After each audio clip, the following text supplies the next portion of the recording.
Queridas irmãs, queridos irmãos, nós estamos iniciando mais um programa, o Evangelho por Dentro, o estudo da mensagem de Jesus à luz da doutrina espírita. E hoje nós teremos um texto acerca do divórcio, que está no Evangelho de Mateus, capítulo 19, versículos de 3 a 8. Nós vamos pedir do Iges para ler para nós.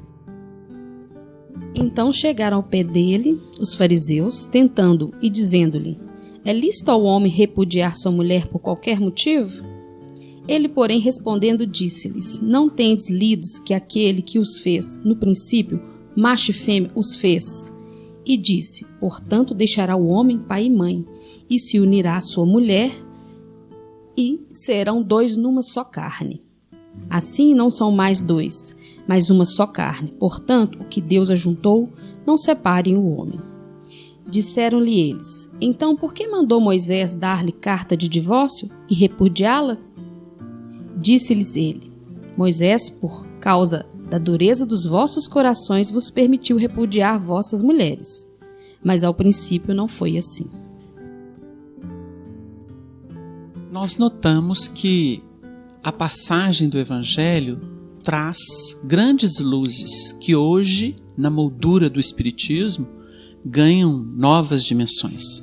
Então nós temos aqui a questão histórica e Jesus se posicionou de forma extraordinária porque ele vai ensinar para a gente que em razão da dureza dos corações, ou seja, começamos a cristalizar o pensamento, a estabelecer preconceito e a criar toda uma sistemática estranha de lida uns com os outros, estabeleceu-se a lei do divórcio.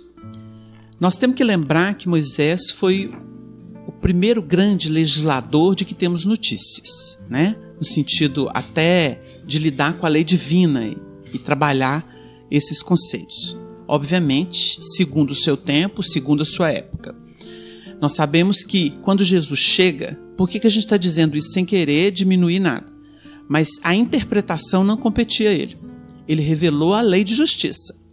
Interpretou a época, mas a interpretação dele foi engolida quando Jesus chega no mundo e diz assim: amar a Deus sobre todas as coisas e ao próximo como a ti mesmo. Aí estão a lei e os profetas. Ou seja, Jesus refundiu tudo. É uma outra dimensão, é uma outra forma de se ler aquilo que a lei estabeleceu. A lei realmente é divina, mas a interpretação ela sofre o processo das transformações no tempo. Então nós vamos perceber que quando Jesus fala da dureza dos corações, e por isso se estabeleceu, começou-se a criar uma espécie de ordem para que as relações não redundassem em promiscuidade e até por violência. Allan Kardec, na Revista Espírita, estabeleceu um estudo muito interessante sobre o Islã e o islamismo. Então ele vai contar a história, né, do grande profeta e vai falar da história do próprio povo, que hoje é o povo árabe, né? Eles viviam em tribos nômades que viviam mudando e eram inimigos entre si.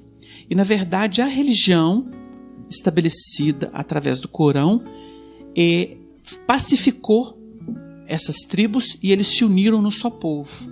Então ele vai estudar exatamente o benefício que aconteceu no sentido da moralização do processo de vivência dessas tribos. E é o que a gente observa na própria história da humanidade com todos os povos. A gente vai observando que com a chegada da moralização, através primeiramente das leis, daquilo que é estabelecido, interpretado da própria lei divina, nós vamos nos comportando melhor. Hoje nós temos leis que nos regem em sociedade, graças a isso a gente tem ordem. Então, a questão do divórcio. Como é que nós vamos analisar isso aqui? Tem muito material aqui para ser trabalhado. Nós observamos que o Espiritismo não é contra o divórcio. Porque no Espiritismo nós vamos entender, a partir da primeira obra do Livro dos Espíritos, que Deus não criou ninguém para ser escravo. Então, se a pessoa está num processo de submissão, indo à loucura, para cometer um suicídio, para cometer um homicídio, ela tem a liberdade de escolha. O livre-arbítrio é estudado entre nós com muita fundamentação. Então, nós temos aí uma gama de nuances para poder ver sobre essa questão. Mas com Jesus tudo é diferente. E é isso que a gente vai tentar levantar aqui com o grupo. O assunto é muito delicado, porque tange as experiências humanas, e é um assunto que tem que ser tratado com respeito, com carinho, com indulgência, porque toca o tema do casamento e do divórcio, e naturalmente vai entrar no campo da sexualidade, que é um assunto delicado para todos nós, mas que merece ser trabalhado, e o grupo sente a necessidade de abordá-lo, porque Jesus não fugiu do assunto, e não disse que não estudaria ou que não apresentaria propostas a respeito disso. Para início do nosso estudo, nós sentimos uma necessidade muito grande de trabalhar com o conteúdo que a codificação traz e que as obras espíritas mais abalizadas apresentam como fundamentação para o estudo. As questões 695 e 696 de O Livro dos Espíritos tratam de casamento e celibato. Então é dito na codificação: será contrário à lei da natureza o casamento, isto é, a união permanente de dois seres? E a resposta é um progresso na marcha da humanidade. Na 696, que efeito teria sobre a sociedade humana a abolição do casamento? Seria uma regressão à vida dos animais. E Kardec faz um comentário dizendo que faz parte do progresso, da lei de progresso, essa vivência do casamento na humanidade. Todo estudo precisa ser embasado, fundamentado nessas duas questões. Porque sem esse entendimento, ainda mais como chegamos à conclusão que o divórcio é permitido, que ele não é contrário à lei divina, e isso está fundamentado no capítulo 22 do Evangelho segundo o Espiritismo, quando tem os itens indissolubilidade do casamento, e depois tem o item divórcio, é dito que ele não é contrário à lei divina, porque o divórcio é uma lei humana. Então ele não fere em nada a lei divina. Isso é da codificação, é importante trabalharmos esse assunto. O divórcio vai estar separando o que já está separado. Ele vai estar oficializando algo que já está acontecendo, porque aquelas criaturas não estão casadas no sentido espiritual. Duas referências muito importantes para o estudo também são os livros Sexo e Vida, Vida e Sexo, do Espírito Emmanuel, pela psicografia do Chico Xavier, e o livro Sexo e Destino, que é da psicografia de Chico Xavier e Valdo Vieira, do Espírito André Luiz. Não tem como estudar esse assunto, gente, dentro da órbita espírita, sem conhecer essas obras. Senão a gente pode entrar no campo do palpite, falar o que eu acho, o que eu penso. É necessária a nossa percepção dos assuntos, mas a gente precisa fundamentar na codificação e nessas obras que são de referência. Trazer só dois tópicos, um do livro Vida e Sexo, outro do Sexo e Destino. No livro Vida e Sexo, no capítulo 3, chamado Namoro, Emmanuel apresenta 4 situações em que as almas se encontram e que se estabelece o namoro e depois o casamento. Isso é importante para a gente entender os processos.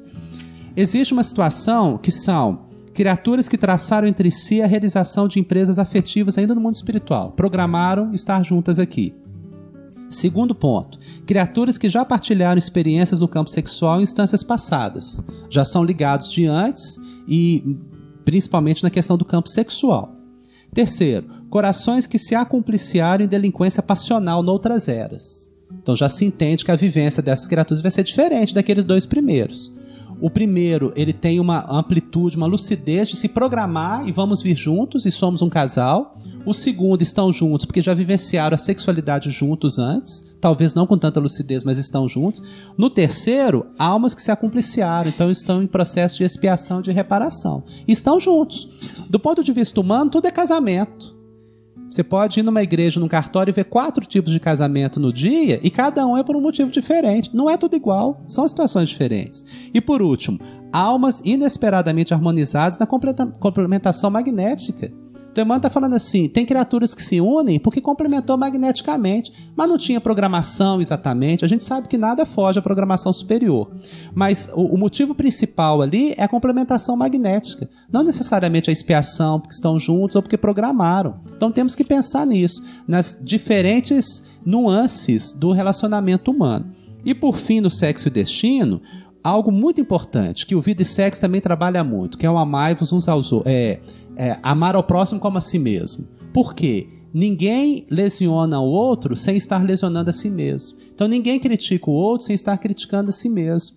Então o instrutor Félix, fala o seguinte no livro Sexo e Destino: qualquer ligação sexual instalada no campo emotivo, engendra sistemas de compensação vibratória. E o parceiro que lesa o outro, até o ponto em que suscitou os desastres morais consequentes, passa a responder por dívida justa. Todo desmando sexual, danificando consciências, reclama corrigenda, tanto quanto qualquer abuso do raciocínio. No primeiro momento, nós queremos trazer essa fundamentação doutrinária, porque eu acho que é em cima disso que o grupo pode trabalhar muito bem o assunto, porque a riqueza de material é muito grande. Porque a gente vai ter que observar, né, a gente analisa pela questão da própria evolução. A gente pôde observar, né, foi comentado até pelo Wagner, que a gente vem de ligações promíscuas, que a promiscuidade se dava com muita intensidade, e a gente vai nesse processo evolutivo num processo de seleção, e confirmando para nós a questão do Livro dos Espíritos, que fala que a união permanente entre dois seres representa um progresso na marcha da humanidade. E a partir daí a gente percebe que a dinâmica do trabalho ela se dá de um modo muito intenso, justamente com o objetivo do aprimoramento, da transformação dos seres. Essa união tem um objetivo, não é uma coisa que se dá fortuitamente, embora, como foi falado pelo Léo, né, circunstâncias e necessidades se conjugando. Mas o que acontece muitas vezes, gente? Se essa união permanente representa um progresso na marcha da humanidade, a gente percebe que, em função da dureza do nosso coração, aquela dificuldade de uma movimentação mais profunda do espírito, da alma, da compreensão, do entendimento, do companheirismo, sermos solidários ali no processo de desenvolvimento da própria criatura e de nós próprios, a gente acaba gerando problemas, gerando dificuldades.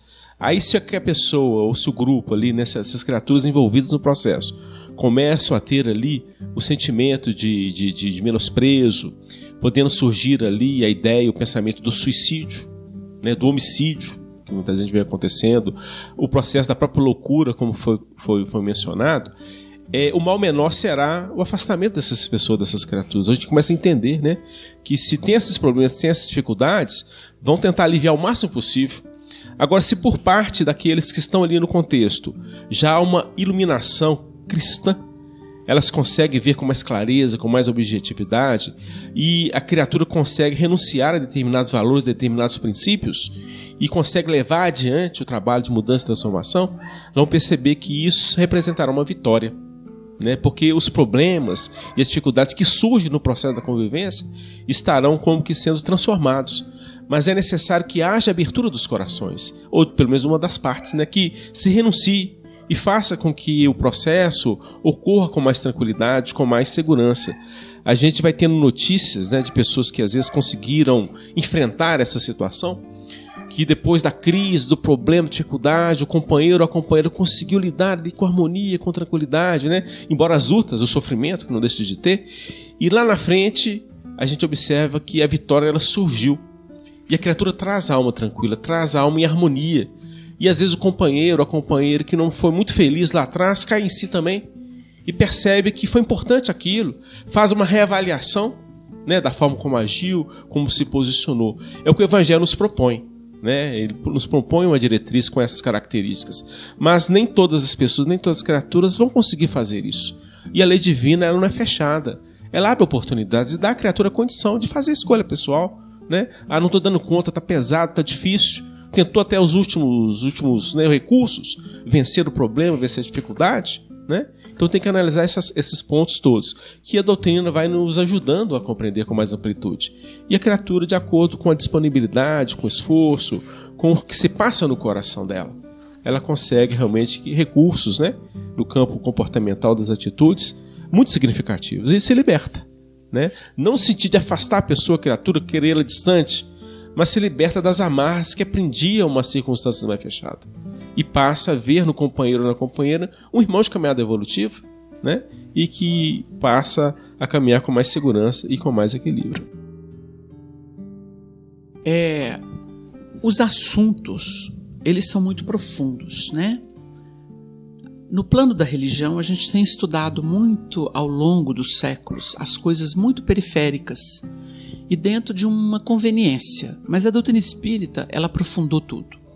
Porque ela trabalha em essência, ela trabalha a seiva da vida. Então nós começamos a entender. Aqui nós temos figuras de linguagem, né? Quando fala do homem e da mulher, macho e fêmea os criou, quando os fez, no princípio, macho e fêmea os fez. Para a gente poder entender isso, a gente tem que recorrer ao estudo de evolução que o Espiritismo enseja para todos nós.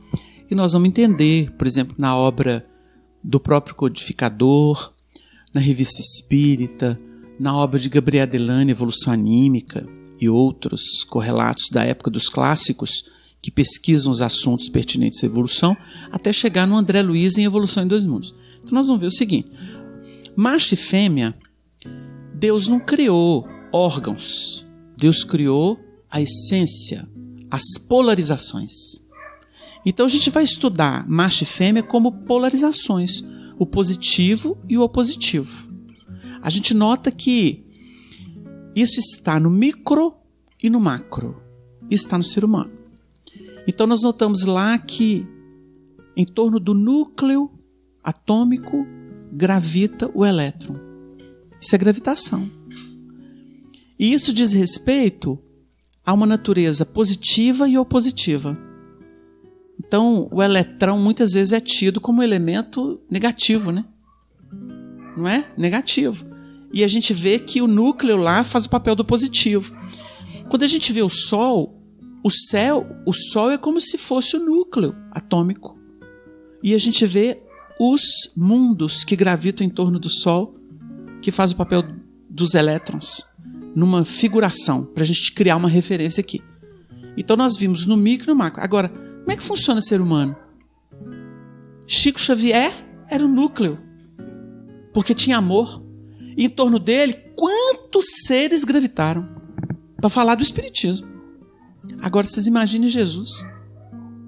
Então, se nós estamos com o Sol que nos nutre e que nos permite realizar tantas coisas, Chico Xavier disse assim: Jesus, perguntaram para ele assim, como é que você define Jesus? Ele falou assim: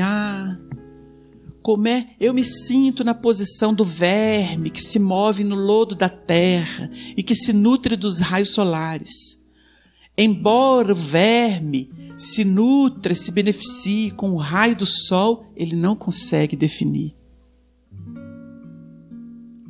Então ele disse assim: como é que a gente vai definir Jesus? Nós estamos aqui gravitando em torno dele, ué? Então vocês entenderam? Jesus, nesse papel, é o macho, é o positivo. Ele, através do evangelho, das lições, dos ensinos dele, ele fecunda a nossa alma e nós somos fêmea. Essa hora é comunhão. Comunhão. Comunhão sexual fora dos padrões de reprodução. Porque tem muita gente que fala assim: então sexo é só para reproduzir? Não, seria um absurdo. O sexo é troca em diversos níveis. Diversos níveis. A compensação vibratória. O Léo trouxe textos aqui lindos que a ciência do mundo ainda não domina e que os espíritos já anteciparam para a gente. Psicologicamente, no plano do sentimento, no plano do entendimento da essência que somos, o espiritismo dá um show de ciência, e ciência que ultrapassa o comum dos homens. Tem gente que acha que amor é trocar sexo. Mas o sexo pode existir sem amor. Mas quando o amor chega, o processo de comunhão das almas é outro. Aí por isso que vira dois. Dois viram um. Uma só carne. Porque o objetivo é o mesmo. Quando fundem as almas, quando elas se fundem, é uma coisa só. Uma vibração. Então nós estamos aprendendo. O elemento vem da rudeza de aprendizado, né? E vem com preconceito, etc. A carta de divórcio é uma providência ordenadora. No momento peculiar da humanidade chamado expiação e prova. Mas no princípio não era assim. Que a vinculação espontânea, os princípios. Se a gente for no mineral, o mineral está mostrando uma coesão. É o princípio da comunhão universal. Aquela coesão lá do mineral, a pedra firme. Se a gente for fazer uma enquete ali, os princípios inteligentes que compõem aquela pedra estão se atraindo ali em grupo. E eles mantêm os elementos físicos coesos. Tanto que fala assim, lei de atração. O mineral é atração. Qual que é o processo resultante dele? Quimiossíntese. É a resultante. Aí vai falar do vegetal, que já se movimenta, né? Fixa lá o raio da luz solar e transforma aquilo em nutriente. Olha o trabalho dessa gravitação, desse casamento. O ser humano olha um para o outro, pode casar e ter filho. O fruto é o filho. Mas pode casar por amor e fazer a obra do bem. É filho também. O Chico disse que os livros eram os filhos dele. Quem é que fecundava ele? Emmanuel, André Luiz, Maria Dolores, Meimei. Vocês entenderam? Ele era passivo. Ele era a mulher que gerava o filho. O filho era o livro. É sexo em outras órbitas. Então a gente tem que ampliar. Agora, o que ele está falando aqui? O divórcio existe. Por causa do preconceito, por causa da conveniência, por causa do interesse pessoal. É direito? É. Agora, como é que a gente faz? Aceita o outro, trabalha o outro. Abre o coração para o outro. Reconstrói a relação. Recria o jardim. Um homem inteligentíssimo. Deus não deu o espírito por medida. A gente, sintonizado, pode tudo. Tem um texto do Evangelho que diz assim, no Atos dos Apóstolos, e Deus fazia maravilhas extraordinárias pelas mãos de Paulo. Parece exagero, né? Maravilhas extraordinárias pelas mãos de Paulo. Por quê? Aquele homem não tinha limite, não. Aquele coração abriu para Deus e falou assim, cumpra-se em mim segundo a tua vontade. Porque ele deixou de ser Saulo, o caprichoso, o vaidoso, o orgulhoso, o encrenca. O dia que a gente deixar de fazer isso, não tem limite, não. Então, só para abrir um pouquinho aqui. Fecundado por Estevão, né? E ele era fecundado por Estevão. Combateu Estevão, não entendeu Estevão, fez ele desencarnar apedrejado. O outro vira um benfeitor e começa a fecundar ele do alto. É rapidinho aqui, porque você mostra para nós o que você falou, a dinâmica da vida, de uma forma até muito poética, né? Essa movimentação dos recursos que chegam para que a criatura possa caminhar com muita tranquilidade. Agora vamos pensar, a gente entrando nesse movimento com a dureza de coração, olha só, como é que embola todo o movimento da vida por causa da dureza do nosso coração, né? Coisa, em vez de fluir de forma aberta, ampla, benéfica para todos, a gente como que restringe o movimento da vida e da vida abundante que Jesus traz à humanidade, né? Tem uma referência interessante no livro Gênesis de Moisés, no momento do dilúvio. A linguagem metafórica, a forma de se apresentar o texto, a argumentação, que dali a gente tira um conteúdo moral, é que o dilúvio foi causado por conta dos desvios sexuais dos homens, no sentido que eles começaram a admirar as filhas dos homens. E a partir daí foi necessária uma transformação, foi necessária uma expiação, uma reparação que está simbolizada no dilúvio. E a partir daí o assunto vai caminhando, né? Uma referência muito bacana está no livro Pão Nosso, no capítulo 94, que se chama Sexo. Uma outra coisa, quando a gente fala do livro Vida e Sexo, ele foi publicado na década de 70, em 1970. E você fala assim, o quê? Chico Xavier publicou um livro, colocou o nome dele, na década de 70, nas situações políticas e sociais, as grandes transformações que aconteciam, e ele teve essa coragem? Teve. Ele e o autor espiritual, que é o Emmanuel, né? Mas a gente fica pensando no papel do médium, porque o Emmanuel está desencarnado, né? Agora, o nome que vai no livro é do médium. O espírito não tem CPF, né? Quem tem CPF, quem tem identidade humana, personalidade humana é o médium. E aí ele publica, e todo mundo sabe, aquele livro ali foi quem moço que escreveu? Foi. Nesse sentido, sim. E assim como outros livros, por exemplo, no Pão Nosso, que é até mais antigo que o Vida e Sexo, tem um capítulo chamado Sexo, e ele comenta Romanos 14:14, uma fala de Paulo. O que Paulo fala? Eu sei, estou certo no Senhor Jesus, que nenhuma coisa é de si mesma imunda, a não ser para aquele que a tem por imunda. Isso aqui amplia tanto o estudo e nos coloca numa situação assim, o meu ponto de vista vai determinar, a minha dureza de coração, né, vai determinar como é que eu lido com esse assunto, que eu posso lidar com leveza, com suavidade, com indulgência, com respeito, ou eu posso lidar considerando que é uma imundície. Ele fala aqui disso. Olha só a definição de Emmanuel. o sexo fez o lar e criou o nome de mãe. Contudo, o egoísmo humano deu-lhe em troca absurdas experimentações de animalidade, organizando para si mesmo provações cruéis. Se de todo o estudo ficar difícil a gente lembrar de muita coisa, se a gente lembrar que o sexo fez o lar e criou o nome de mãe, eu acho que já está bem aproveitado o estudo, né? E por fim ele fala da educação sexual. Olha a coragem de Emmanuel falar isso. Ainda assim, mergulhado em deploráveis desvios, pergunta o homem pela educação sexual, exigindo-lhe os programas. Porque a gente vai trabalhando por campanha, por programa, a gente vai tentando consertar aqui e ali. É a nossa proposta evolutiva, educativa, né?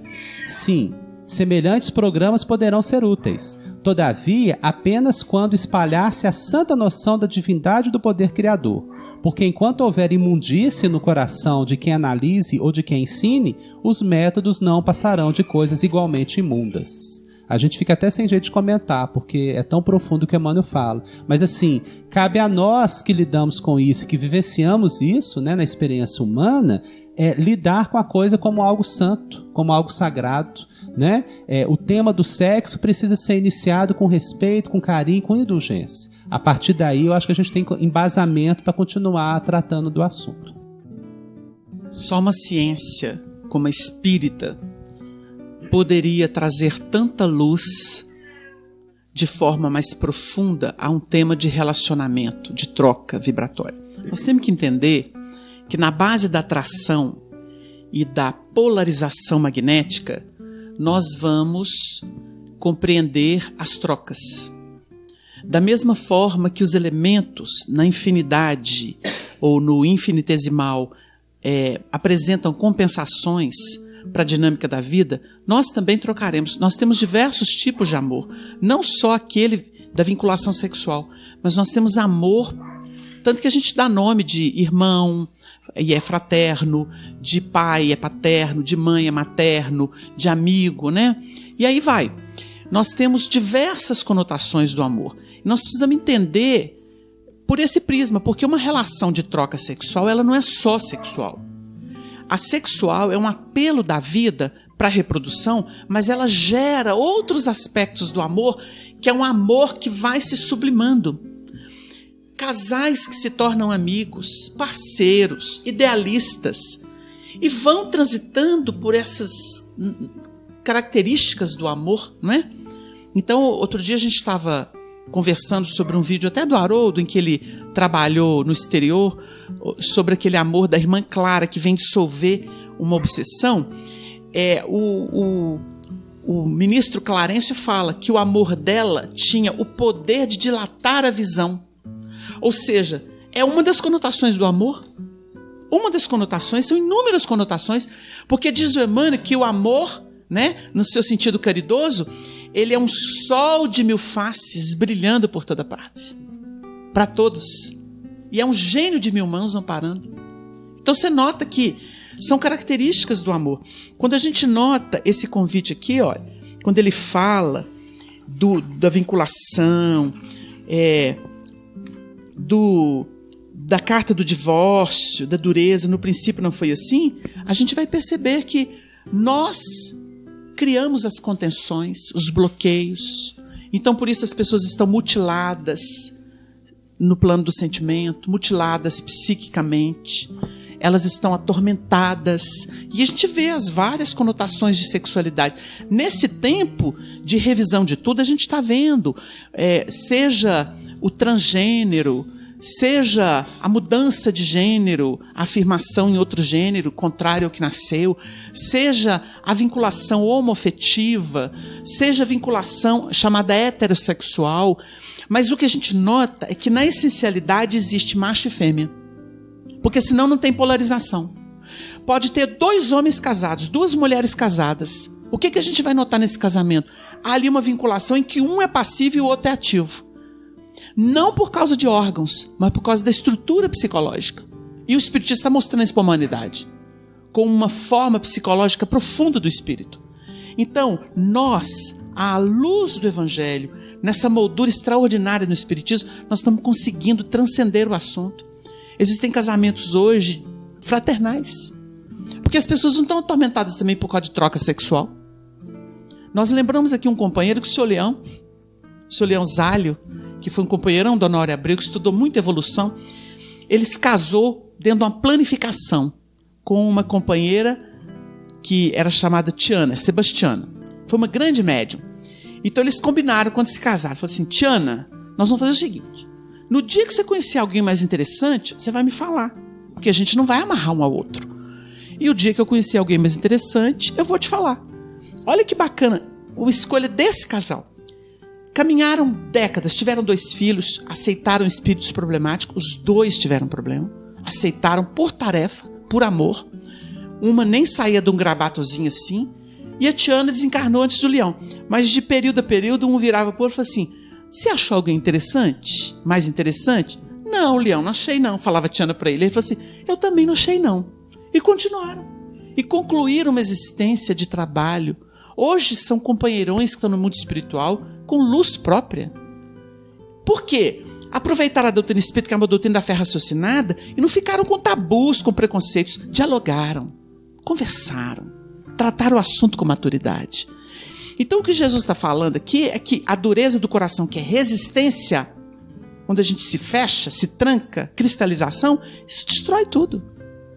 Mas quando o coração está aberto, a gente dialoga, conversa, vai com misericórdia, vai com entendimento, vai com boa vontade, aí tudo dá certo.